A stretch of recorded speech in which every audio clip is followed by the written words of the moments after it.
বিসমিল্লাহির রহমানির রহিম। প্রিয় আজকের এই জনসভা সম্মানিত সভাপতি, ধানের শীষের প্রার্থীবৃন্দ, মঞ্চে উপস্থিত নেতৃবৃন্দ এবং আমার সামনে উপস্থিত প্রিয় নীলফামারীবাসী ভাই ও বোনেরা, আসসালামু আলাইকুম। আসসালামু আলাইকুম। কেমন আছেন আপনারা? ভালো আছেন সবাই? আচ্ছা, তো আজকে এই যে এত বড় জনসভায়, এই যে নির্বাচনী জনসভা, এই নির্বাচনী জনসভা কেন, কবে নির্বাচন? হ্যাঁ, 12 তারিখ নির্বাচন। কতদিন পর ভোট দিবেন? বহু বছর পর ভোট দিবেন। এই যে আমাদের এই মঞ্চ, এই মঞ্চের বাম পাশে একটা ছোট্ট মঞ্চ আছে, ওই মঞ্চে কতগুলা মানুষ বসে আছে। এই মানুষগুলো তাদের স্বজনদেরকে হারিয়েছে বিভিন্ন অত্যাচার, নির্যাতন, গুম খুনের মাধ্যমে। এই মানুষগুলো তাদের স্বজনদেরকে হারিয়েছে। কেন হারিয়েছে এই স্বজনদেরকে? কারণ এই স্বজনেরা এই যে বললেন 12 তারিখে ভোট দিবেন, আপনাদের এই ভোটের অধিকারকে ডাকাতি করে নিয়ে গেছিল এক দল। তাদের কাছ থেকে উদ্ধার করার জন্য বিএনপি সহ বহু দলের নেতাকর্মী, বহু সাধারণ মানুষ এই স্বৈরাচারের সময় জীবন দিয়েছে, অত্যাচার নির্যাতনের শিকার হয়েছে, কেস কাচারির শিকার হয়েছে। এই নীলফামারী এই এলাকা হচ্ছে সাক্ষী কিভাবে কতগুলো নিরীহ মানুষকে, যারা জনগণের জন্য, জনগণের ভোটের অধিকারের জন্য কথা বলেছিল, সেই মানুষগুলোকে রাতের অন্ধকারে মেরে ফেলা হয়েছে। এই এলাকার মানুষ সাক্ষী তার। প্রিয় ভাই বোনেরা, 12 তারিখ নির্বাচন। এই নির্বাচনে ইনশাল্লাহ বাংলাদেশের মানুষ তারা আবার ভোট দিবে, ভোট দিয়ে তাদের প্রতিনিধিকে নির্বাচিত করবে। কিন্তু শুধু ভোট দিলেই, একটু পিছিয়ে যান, কিন্তু শুধু ভোট দিলে চলবে না। আমাদেরকে এই নির্বাচনটাকে দেশ গঠনের নির্বাচন হিসেবে চিন্তা করতে হবে। দেশকে আমাদের গড়ে তুলতে হবে। কেন? কারণ এই দেশ যদি আমরা গড়ে তুলতে না পারি, তাহলে আমরা কোথায় যাব? আমাদের যাবার জায়গা আছে কোনো? আমাদের প্রথম ঠিকানা বাংলাদেশ, শেষ ঠিকানা বাংলাদেশ। এখন প্রিয় ভাই বোনেরা, এই এলাকার মানুষের কর্মসংস্থান দরকার। এই এলাকায় যে ইপিজেড আছে, আমরা এই ইপিজেডটাকে আরো বড় করতে চাই, আরো কলকারখানা এখানে তৈরি করতে চাই, যাতে এই এলাকার মানুষের কর্মসংস্থানের ব্যবস্থা হয়। প্রিয় ভাই বোনেরা, শুধু তাই নয়, আমাদের ছেলে মেয়েদেরকে, তাদেরকে আমরা ট্রেনিং দিতে চাই এবং সেই জন্য এই এলাকায় আমরা বিভিন্ন প্রশিক্ষণ কেন্দ্র তৈরি করতে চাই, যেখানে এই এলাকার ছেলেমেয়েরা, নীলফামারী বলেন, সৈয়দপুর বলেন, কিশোরগঞ্জ বলেন, এলাকার ছেলেমেয়েরা বিভিন্ন বিষয়ে ট্রেনিং গ্রহণ করবে এবং দক্ষ শ্রমিকে তারা পরিণত হবে, যাতে করে হয় তারা নিজেদের ব্যবসা বাণিজ্য তৈরি করতে পারে, অথবা বিদেশে চাকরি বাকরির ব্যবস্থা করতে পারে, চাকরি বাকরি যাতে সহজ হয়। এখন প্রিয় ভাই বোনেরা, শুধু তাই নয়, নিশ্চয়ই আপনারা শুনেছেন যে 12 তারিখের নির্বাচনে ইনশাল্লাহ বিএনপি সরকার গঠন করলে, ধানের শীষ জয়যুক্ত হলে, আমরা এই দেশের মা বোনদেরকে, এই দেশের গৃহিণীদেরকে আমরা অর্থনৈতিকভাবে স্বাবলম্বী করে তুলতে চাই। কিভাবে? আমরা প্রত্যেকটি নারীর কাছে, যেই ধর্মেরই হোক না, সকল ধর্মের, সে যদি বাংলাদেশের একজন মা হয়ে থাকে, সে যদি বাংলাদেশের একজন গৃহিণী হয়ে থাকে, আমরা তার কাছে ফ্যামিলি কার্ড পৌঁছে দিতে চাই। যেই ফ্যামিলি কার্ডের মাধ্যমে প্রত্যেকটি খেটে খাওয়া প্রত্যেকটি পরিবারের মা প্রতি মাসে সরকারের পক্ষ থেকে একটি সহযোগিতা পাবে। প্রিয় ভাই বোনেরা, আমরা কৃষকদের জন্য পরিকল্পনা গ্রহণ করেছি। এই এলাকাটা হচ্ছে কৃষি প্রধান একটি এলাকা। এলাকার বহু মানুষ কৃষির সাথে জড়িত, সেই জন্য বহু কৃষক ভাই আছে। এই কৃষকরা যদি ভালো থাকে, বাংলাদেশের মানুষ ভালো থাকবে। এবং কৃষকরা যাতে ভালো থাকে, তারা যাতে সহজে কৃষিজাত দ্রব্য, বীজ, সার, কীটনাশক ওষুধ তার প্রয়োজন মতন পেতে পারে, সেই জন্য আমরা কৃষক ভাইদেরকে কৃষি কাজ পৌঁছে দিতে চাই, যার মাধ্যমে সে সহজেই কৃষি ঋণ পেতে পারবে, যার মাধ্যমে সে সহজেই তার প্রয়োজনীয় কীটনাশক, ওষুধ, বীজ, সার সবকিছু পাবে। শুধু তাই নয় প্রিয় ভাই বোনেরা, আমরা সিদ্ধান্ত গ্রহণ করেছি 12 তারিখে আপনাদের ভোটে ইনশাআল্লাহ আল্লাহর রহমতে বিএনপি সরকার গঠন করলে আমরা সারা বাংলাদেশে, নীলফামারীতে অবশ্যই সারা বাংলাদেশে কৃষকদের 10,000 টাকা পর্যন্ত কৃষি লোন সুদ সহ আমরা মওকুফ করব ইনশাআল্লাহ। এখন প্রিয় ভাই বোনেরা, আমরা সিদ্ধান্ত গ্রহণ করেছি যে আমরা আমাদের এই সমাজে এক শ্রেণীর মানুষ আছে যাদের অবদান আমাদের জন্ম থেকে মৃত্যু পর্যন্ত। এই মানুষগুলো কারা? এই মানুষগুলো হচ্ছে আমাদের মসজিদ মাদ্রাসার ইমাম সাহেব, খতিব সাহেব, মুয়াজ্জিম সাহেব সহ অন্য ধর্মের যারা ধর্মগুরু আছেন, সেই মানুষগুলো যারা আমাদেরকে বিভিন্ন সময় আমাদের চলার পথে, জীবনে চলার পথে আমাদেরকে বিভিন্ন সময় ভালো ভালো পরামর্শ দেন। এই মানুষগুলো অনেকেই অনেক মানবতর জীবন যাপন করেন। ইনশাআল্লাহ বিএনপি সরকার গঠন করলে পরে 12 তারিখে ধানের শীষ বিজয় হলে পরে আমরা এইসব ধর্মীয় মানুষ যারা আছেন তাদেরকে আমরা সরকারের পক্ষ থেকে সম্মানের ব্যবস্থা করতে চাই, যাতে করে তারা একটি সম্মানজনক জীবন যাপন করতে পারেন।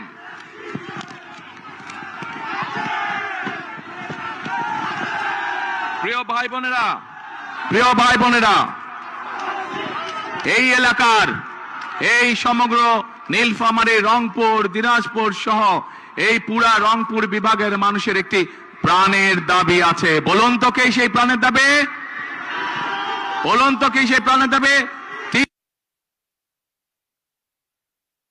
পরিকল্পনা।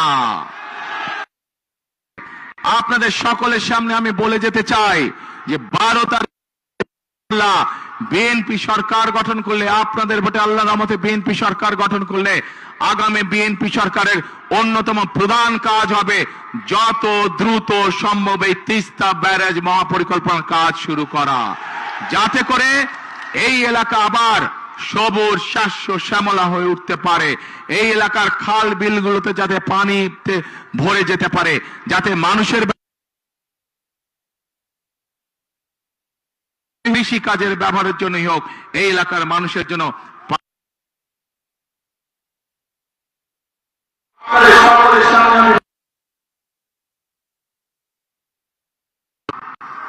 নীলফামারীর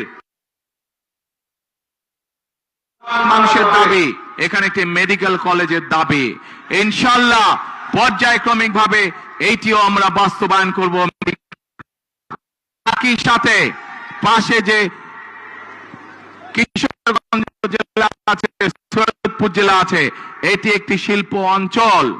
এই শিল্প অঞ্চলকে নীলফামারী বলুন, কিশোরগঞ্জ বলুন, সৈয়দপুর বলুন, অঞ্চল হিসাবে গড়ে তুলতে চাই। সেখানে রেল কারখানা সহ আরো যে শিল্প গঠন করা সম্ভব হয়, আমরা সেই শিল্পগুলো গঠন করতে চাই।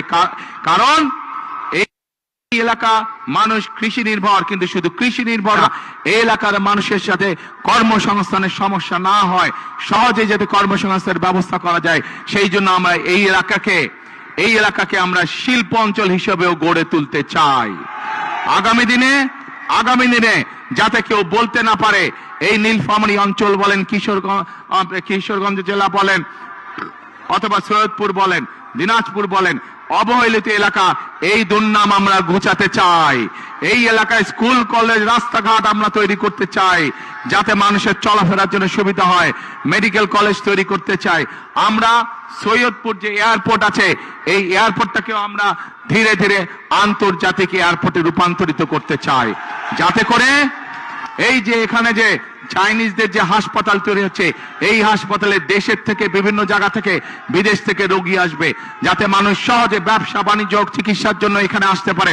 সেই জন্য সৈয়দপুর এয়ারপোর্টকে ইনশাআল্লাহ আমরা ধীরে ধীরে আন্তর্জাতিক এয়ারপোর্টে রূপান্তরিত করতে চাই।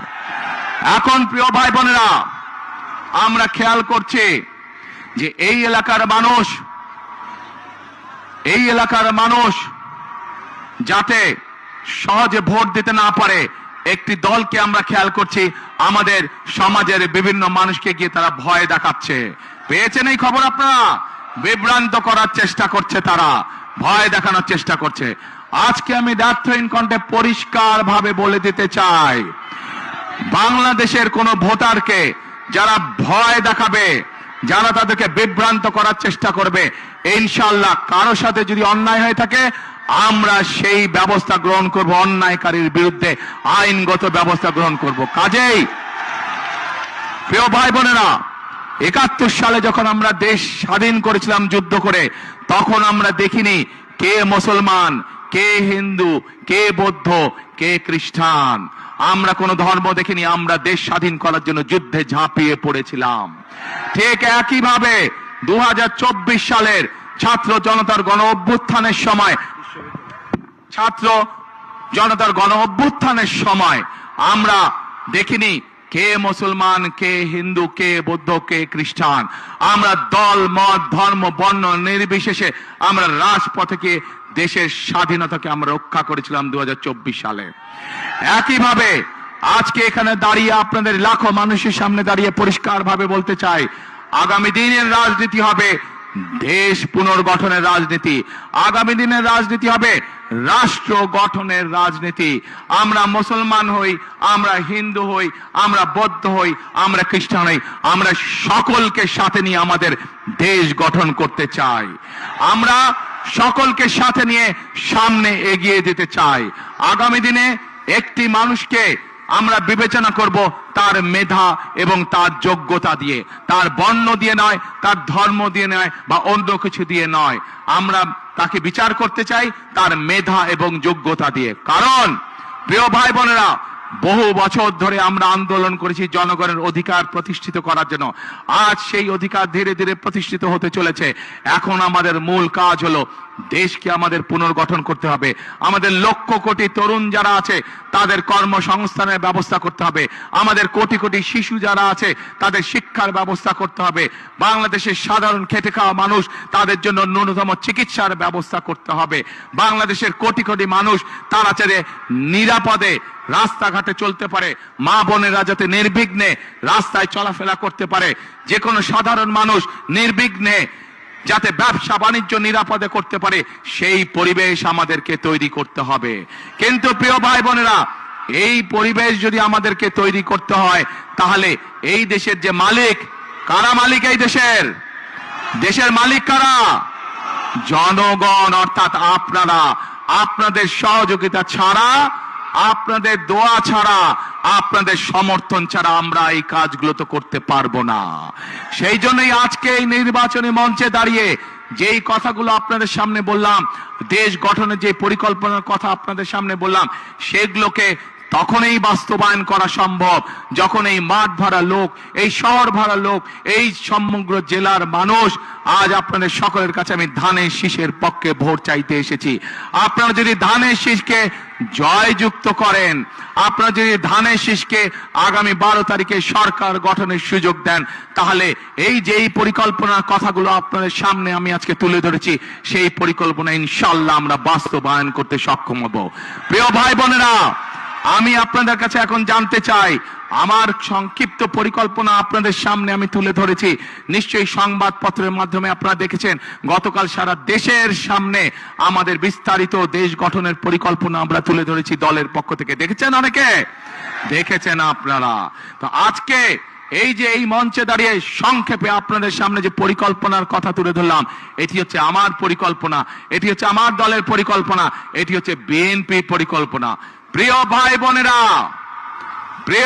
বোনেরা, এখন আমি আপনাদের কাছে জানতে চাই, আমার পরিকল্পনা তো আপনাদেরকে তুলে ধরলাম, আপনাদের পরিকল্পনাটা কি ভাই? আপনাদের পরিকল্পনা কি? দানের শেষ। ওই যে দূরে ভাই বোনেরা, আপনাদের পরিকল্পনা কে? দানের শেষ, আলহামদুলিল্লাহ। ওই যে সামনে দিকে পেছনে, আপনাদের পরিকল্পনা কে? দানের শেষ। এইদিকে মা বোনরা সব বাইরে আছে, পরিকল্পনা কে? ধানের শেষ ইনশাআল্লাহ। প্রিয় ভাই বোনেরা, নিশ্চয়ই অনেকের মনে আছে যে এর আগে যখন আমি দেশে ছিলাম, বিদেশ চলে যেতে যখন বাধ্য হয়েছিলাম, এই সময় শীতের সময় আমি এসেছি, শীতের সময় দুস্থ মানুষের মধ্যে আমি দুস্থ অসহায় নারীদের মাঝে আমরা কম্বল গরম কাপড় বিতরণ করেছিলাম। তারপরে বহু বছর আসার সুযোগ পাইনি, আজকে আল্লাহর রহমতে আলহামদুলিল্লাহ বহু বছর পরে আবার নীলফামারীর মাটিতে আপনাদের সামনে উপস্থিত হতে পেরেছি। আজ আপনাদের সামনে উপস্থিত হয়েছি দেশ গঠনের পরিকল্পনা নিয়ে, আজ আপনাদের সামনে উপস্থিত হয়েছি দেশ গঠনের শপথ নিয়ে, আজ আপনাদের সাথে উপস্থিত হয়েছি কাঁধে কাঁধ মিলিয়ে আমাদের এই প্রিয় মাতৃভূমি বাংলাদেশকে গড়ে তোলার জন্য। প্রিয় ভাই বোনেরা, আজকে আমাদেরকে সতর্ক থাকতে হবে। সতর্ক এই জন্য থাকতে হবে, গত 1 যুগেরও বেশি সময় ধরে যেভাবে বাংলাদেশের মানুষের কথা বলার অধিকারকে কেড়ে নেওয়া হয়েছিল, বাংলাদেশের মানুষের ভোটের অধিকারকে যারা কেড়ে নিয়েছিল তারা তো দেশ থেকে ছেড়ে পালিয়ে গিয়েছে, কিন্তু তাদেরই এক সহযাত্রী তারা দেশে রয়ে গিয়েছে। বিভিন্ন সময় তারা দেশ স্বাধীনের পর থেকে, দেশ স্বাধীনের আগে থেকে বিভিন্ন সময় তারা বিভিন্ন রূপ ধারণ করেছে।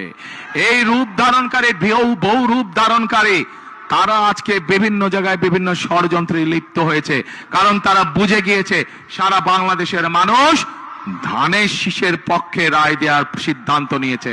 সেই জন্যই তারা বিভিন্ন ষড়যন্ত্রে লিপ্ত হয়েছে। পত্রিকার পাতায় বিভিন্ন সংবাদ মাধ্যমে আমরা দেখেছি তারা মা বোনদেরকে গিয়ে বিভ্রান্ত করছে, তাদের এনআই কার্ড নাম্বার নিচ্ছে, তাদের বিকাশ নাম্বার নিচ্ছে, ভিন্ন ধর্মের মানুষ যারা আছেন তাদেরকে গিয়ে বিভিন্নভাবে হুমকি ধমকি দিচ্ছে। পরিষ্কার ভাবে বলে দিতে চাই, একটু আগে যেভাবে বলেছি 71 সালে আমরা সকল ভাই বোন, সকল ধর্মের ভাই বোনেরা ঐক্যবদ্ধ থেকে দেশকে স্বাধীন করেছি।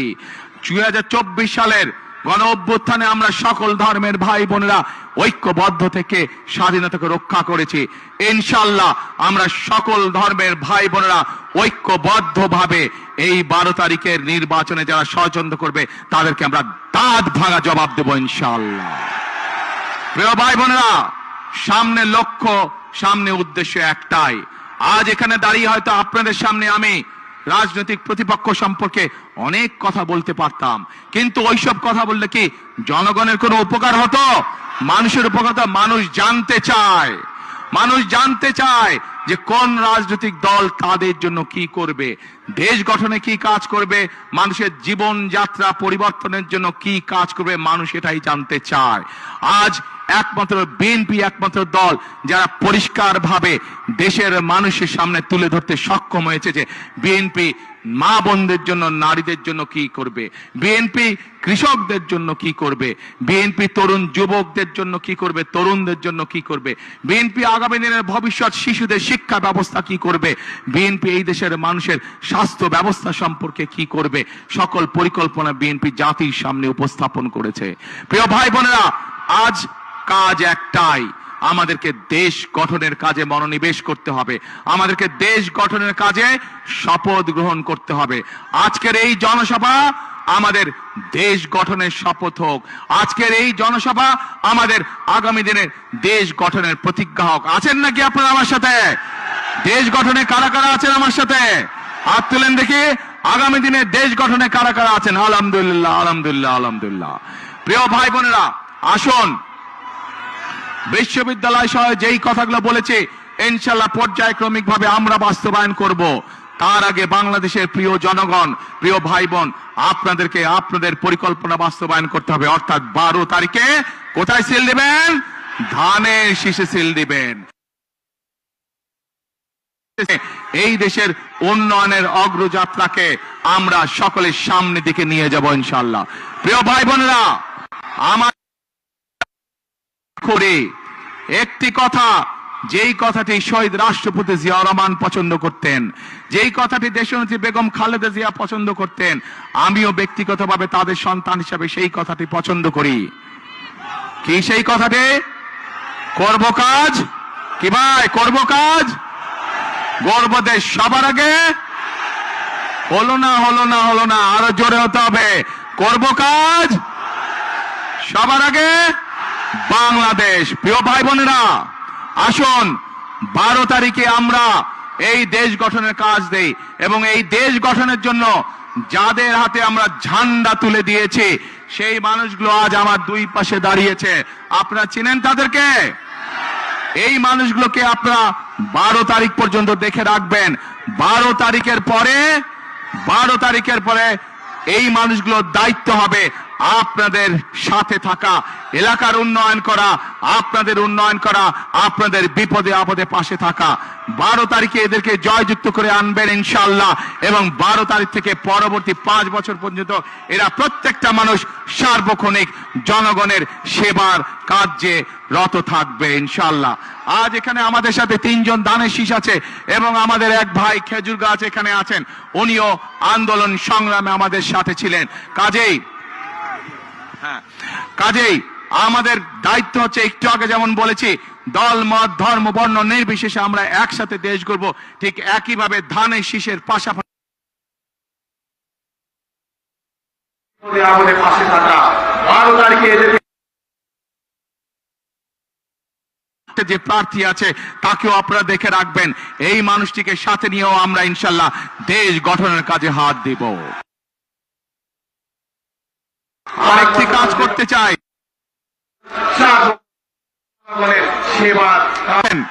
সেদিন কিন্তু আমি চাই আপনাদেরকে খাল খননে আমার পাশে থাকবে ইনশাআল্লাহ। আসুন আমরা আল্লাহর কাছে দোয়া করি, যাতে আল্লাহ আমাদেরকে যে সকল পরিকল্পনা আমরা এলাকার জন্য, দেশের জন্য, মানুষের জন্য গ্রহণ করেছি, সেই সকল পরিকল্পনা যাতে আল্লাহ তাআলা আমাদেরকে বাস্তবায়ন করার সুযোগ দেন। আল্লাহ হাফেজ। বাংলাদেশ জিন্দাবাদ, বাংলাদেশ জাতীয়তাবাদী জিন্দাবাদ। শেষের কথা আবার, করব কাজ গর্ব দেশ, সবার আগে বাংলাদেশ। আসসালামু আলাইকুম।